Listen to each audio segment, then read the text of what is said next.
अनि के छ त नयाँ नौलो खबर? सबै ठिकै छ त। अनि आज घुमाउन लगा नि त। ए घुमाउनु त होइन, पैसा छैन। त्यस भए खाजा खुवाउन लगा न त, भोक लागिरहेछ। खाजा खुवाउने शुद्ध पैसा छैन, भोक त मलाई पनि लागिरहेको छ नि। त्यसो भए अब बर्थडे आउँदैछ, गिफ्ट त किनिदिन्छ होला नि त। गिफ्ट त किन्दिन हुन्थ्यो नि, अब पैसै छैन। फेरि तिमीलाई सानोतिनो गिफ्टले पनि हुँदैन, ठुलो खोज्छौ। अनि कस्तो कन्जुस बोयफ्रेन्ड बनाएछ, आफैलाई दिक्क लाग्दो। तपाईँलाई पैसै छैन, गर्लफ्रेन्ड छ।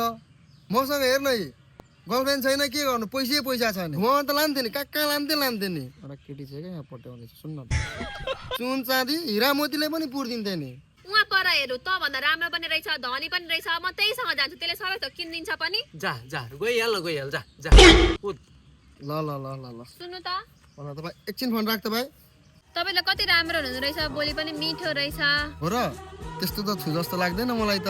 अनि तपाईँले अघि फोनमा भनेको कुरा साँचो हो त? साँचो हो, हेर्दाखेरि गफार पक्कै पनि देखिदिनँ होला म त। अनि तपाईँको गर्लफ्रेन्ड छैन? गर्लफ्रेन्ड भएको तिमीसँग यसरी बोल्दिनँ थिएँ नि। मलाई तपाईँ कस्तो राम्रो लाग्यो, तपाईँको बोली चाली पनि कस्तो राम्रो लाग्यो। म तपाईँको गर्लफ्रेन्ड बन्न सक्छु त? गर्लफ्रेन्डै बनाउन त एकछिन सोच्नु पर्ला। नसोच्नु न धेर, म यति राम्रै छु। एकछिन रुक ल। हेलो, 3 लाख? ए ल हुन्छ, तर यसो 5-10 हजार चाहिँ नपुग्ला कि, म तँलाई ब्याङ्क गरेर हालिदिन्छु नि त आज 1 घन्टामा। ल ल ल ल अहिले चाहिँ राख, मिटिङमा छु क्या म। 5-10 हजार त मै दिमै क्या, त्यसलाई आपत परेको रहेछ, पछि मलाई पनि गिफ्टहरू दिन्छ कि बा। यति सहयोग गर्यो भने मलाई पनि त पछि सहयोग गर्ला नि त। धनी छ, दिनु पर्यो अहिले। यस्तो के पो गर्ने होला यार, टेन्सन भयो त। टेन्सन नगर्नु न, मसँग छ अहिले 5-10 हजार, म हालिदिन्छु नि त। मोबाइल निकाल्नु त। ए हुन्छ, म तिमीलाई दिइहाल्छु नि है। ल हुन्छ। स्क्यान गरिदेऊ त। ल हेर्नु त आयो होला।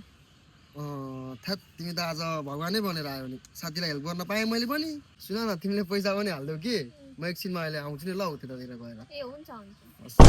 ए भाइ, आज तिम्रो आइडियाले दामी काम गर्यो यार, छपरी फसी तिम्रो गर्लफ्रेन्डमा मैले भनेको हो नि, पैसा आयो नि। आयो नि भाइ, हान्नुपर्छ।